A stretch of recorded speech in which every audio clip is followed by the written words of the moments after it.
કૃપા તો સજ, કૃપા સજ એટલે તમે બેઠા છો મારી સામે, મારા ધામમાં આવ્યા છો. નહીં તો કૃપા ના હોત તો ધામમાં આવવાનો અવસર જ ના મળે.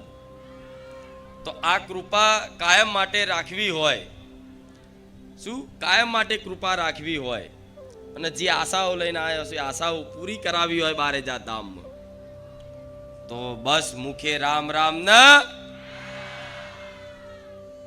લેવું હોય તો રામનું નામ લેજો,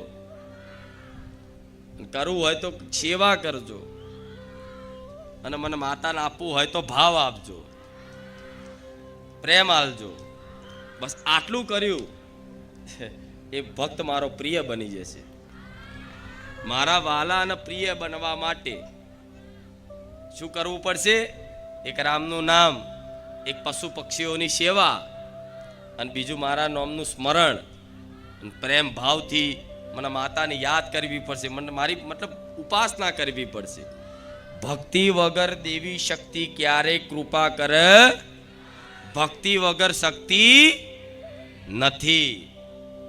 મારા દીકરાને હું માતા મળી તો એણે ભક્તિ કરી ને, ત્યારે હું એની શક્તિ મળી ને. હા, તેવી રીતે જીવનમાં ભક્તિ કરવી પડશે. ભક્તિ કરશો તો મારી કૃપા ફળશે, તો શક્તિ મળશે, અને શક્તિ મળશે તો એ શક્તિના આધારે તમે કંઈકનું કંઈક જીવન તમારી ઈચ્છા મુજબ જીવી શકશો અનુકૂળતાથી. તો એ શક્તિ મેળવવા માટે મારી ભક્તિ કરવી પડશે, અને ભક્તિ મેળવવા માટે મારા ધામમાં આવતું જતું રહેવું પડશે, મને માતાને ખાલી યાદ કરતી રહેવી પડશે.